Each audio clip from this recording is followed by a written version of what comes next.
Hello, Prim friends. Well, today I thought we would really switch some things up. You know, we show some of these beautiful homes that are all just decked out beautifully and everything is in its perfect place. It doesn't happen by accident. And I'm not even sure that what I'm going to be showing you today is going to end up the way it's going to ever end up. I think that's one of the neat things about this primitive and early American style of decorating is that it's something that's constantly changing, or you can have it constantly changing if you choose to.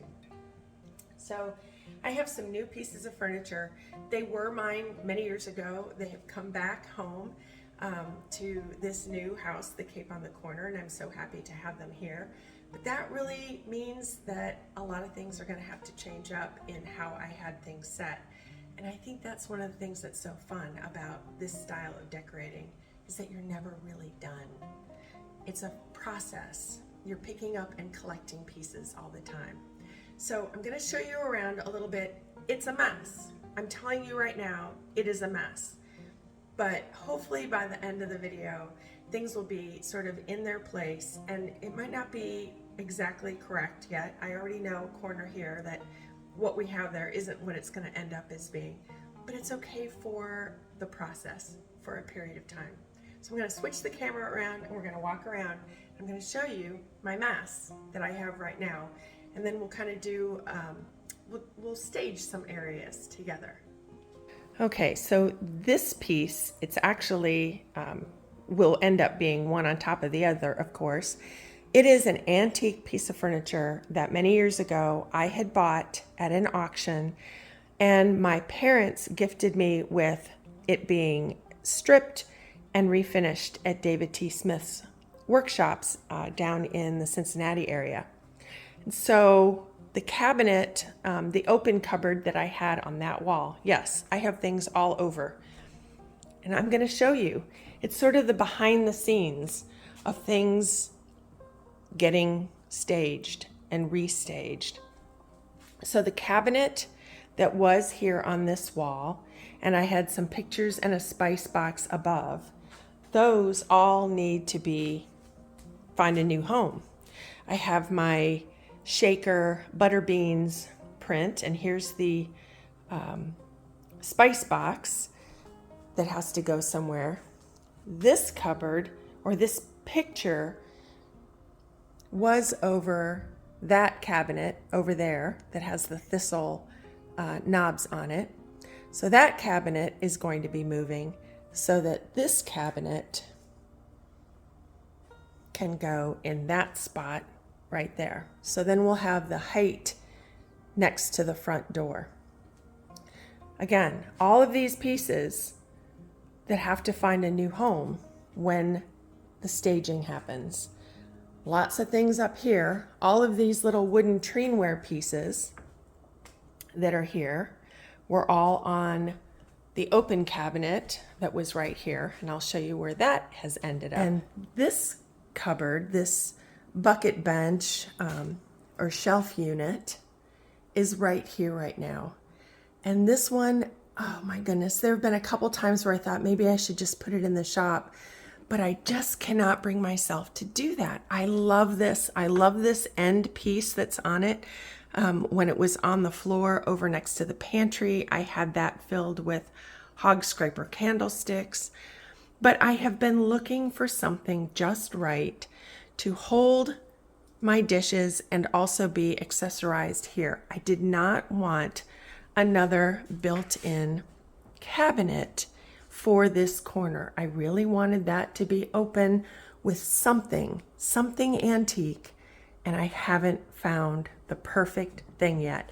If you have an idea of what it maybe could or should be, I would love for you to write that in the comments. Things being all open sort of bothers me. I don't think I really realized that until I got here to this house. But we got to do what we got to do, right? And so right now, I think this will be fine. And my husband has talked about hanging it maybe about 6 inches higher and not have it actually setting on the countertop. We have our little tea station right here. I've really really love this. And I started my collections of antiques when I was very young by collecting some glass pieces. Pink American Sweetheart, but I also really like the early American glassware. And in the primitives, sometimes it doesn't quite fit, but in this case, to have a little tea station, to have the tea bags, my spooner, and my sugar right there works just perfectly. And then here, again, behind the scenes, here's a bunch of the things that I just picked up at an estate sale. There's more in the garage and there's more in the barn, and those things have to get priced. But for right now, they're just going to be sitting here on the counter until that happens. Again, more pieces here. This all came out of the cabinets that we're setting here. And we're also on top of the cabinet that is back there next to the front door. So we'll see how this all kind of finds a new home. And it also might change again when the Christmas tree that is right there opposite the front door, once that Christmas tree gets moved at the end of the season.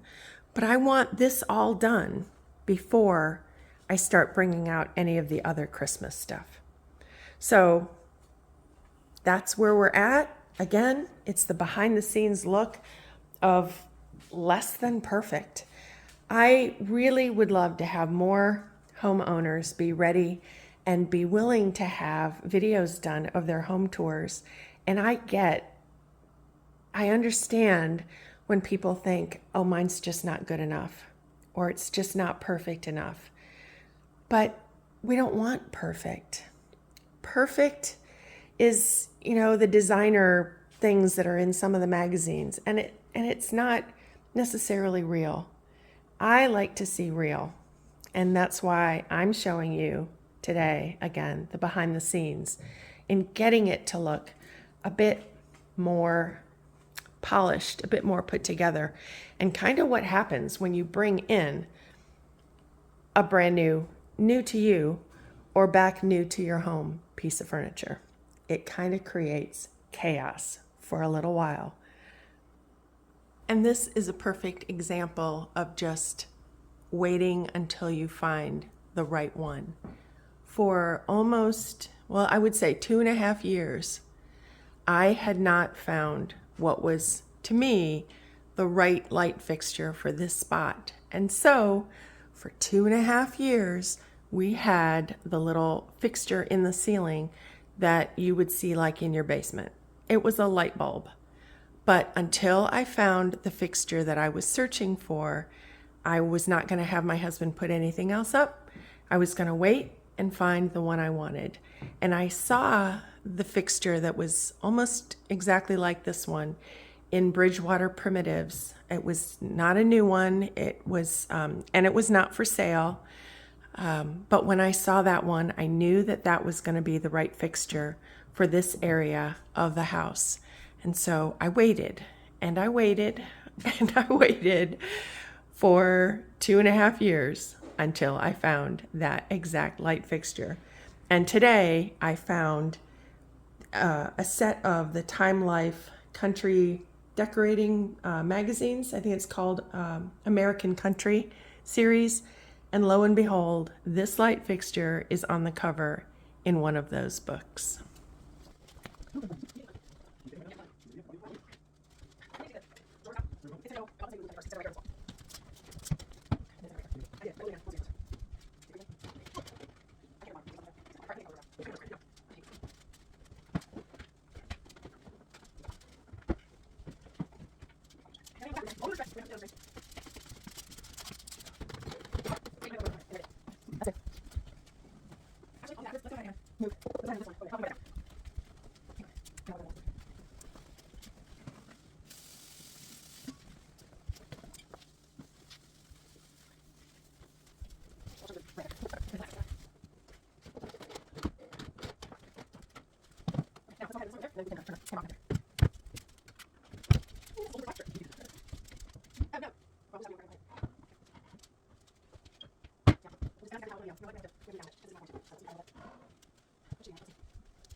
Hello again, Prim friends. Welcome back to the Cape on the Corner.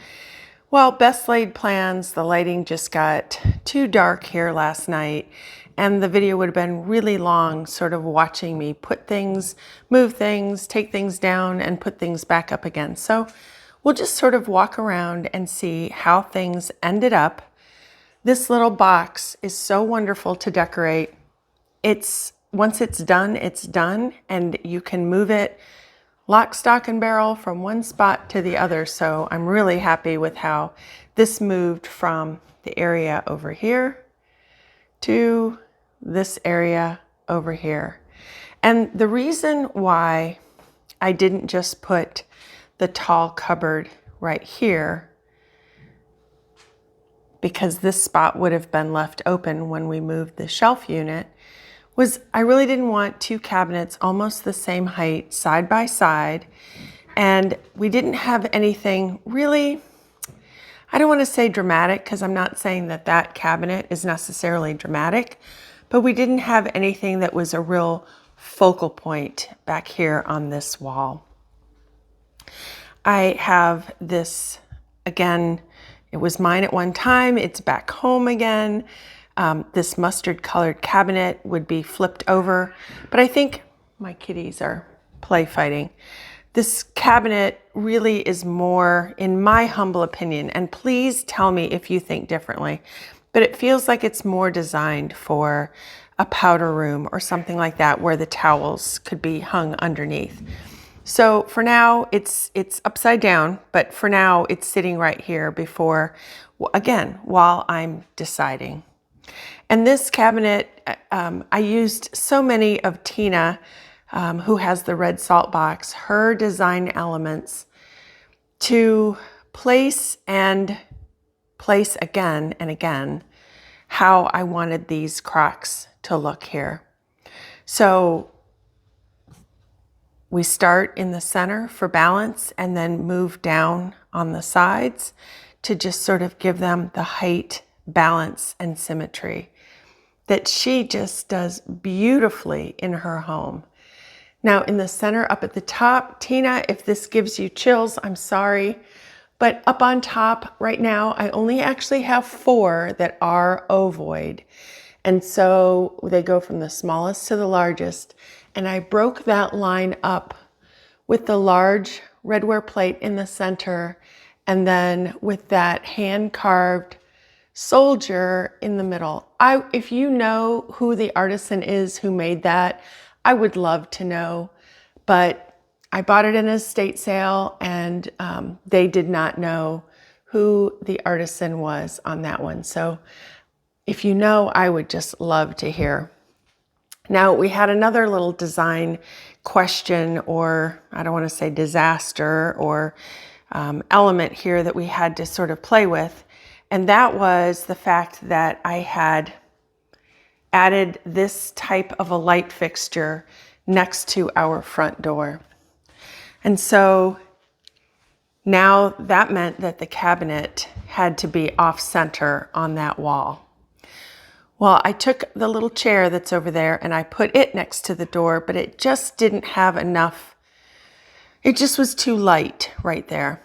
And we do not use this front door. Now that might be an important part, but even if you did use that door, you could just open it and kind of drop things right at that little table.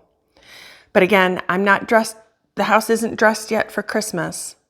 And I'll show you at the end of the video why our Christmas this year is going to be a little bit different again, second year in a row.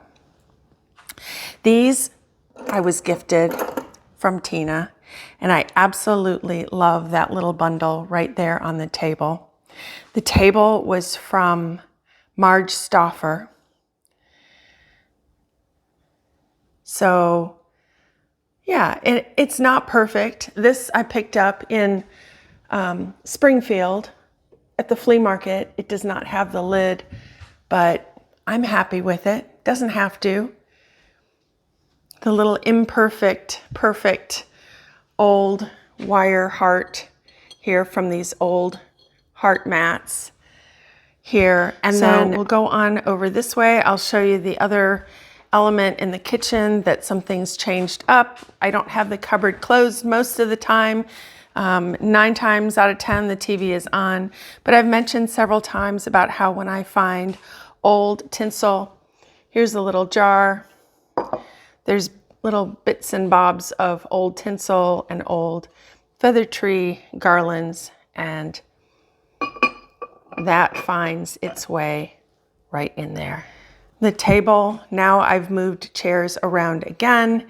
Our place seems to be the place for the holidays, and so I have a large folding table that is still in the kitchen.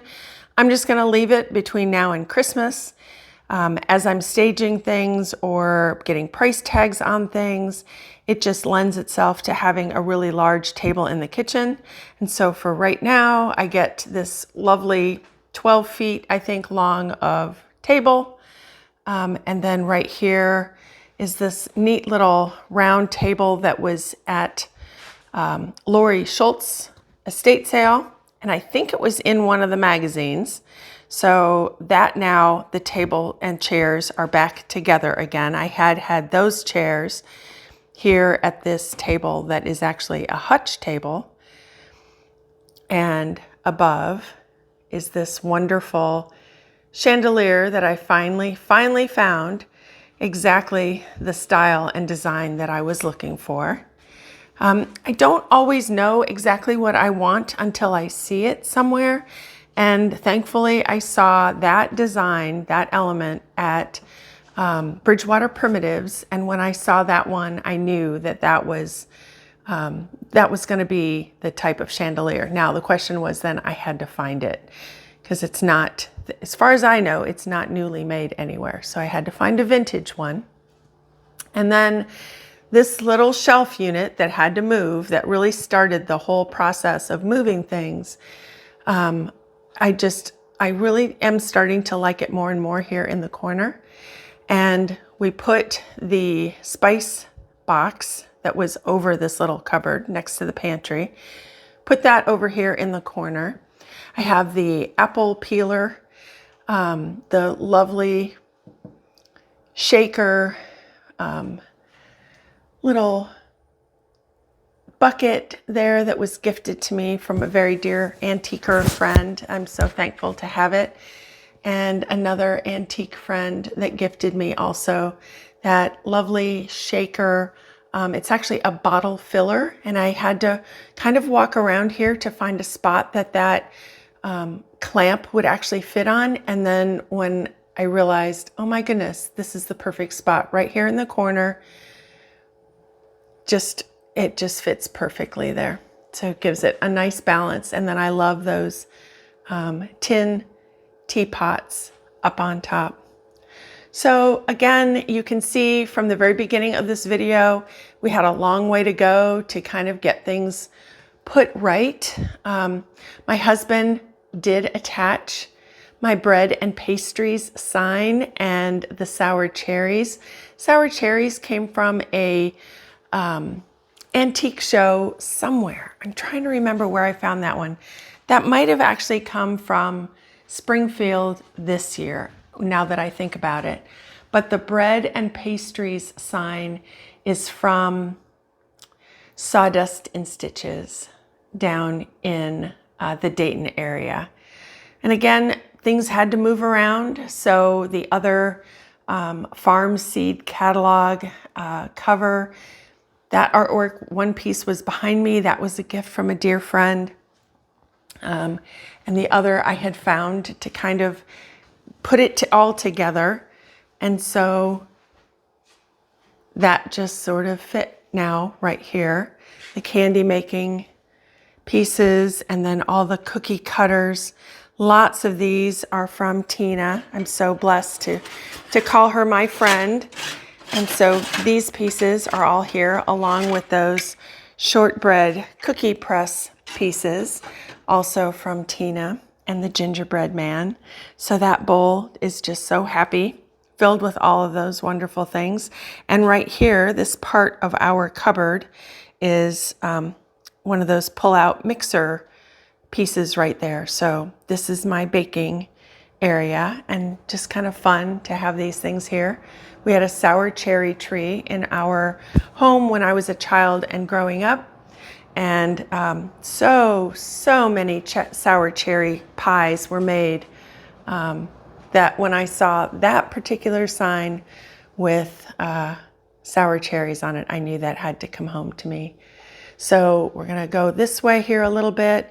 There is a flax hackle above this corner cabinet. The corner cabinet was from my mom and dad, and it is filled with the china that was handed down to them when I was a very little girl, when I went with my mom and dad to visit my great-grandparents, down in Florida.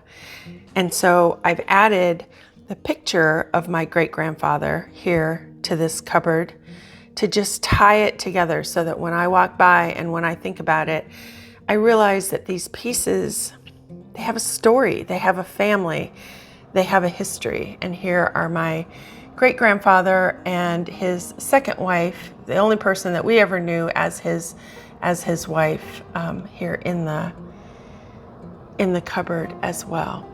But there's more on that because I'm trying to put together a story video of some of my ancestry exploration and what all I found out in looking for them. So I hope you enjoy this little tour. I've said a couple times before that when I see the horses as antiques in the shows, it kind of gives me kind of a funny feeling as how old am I actually?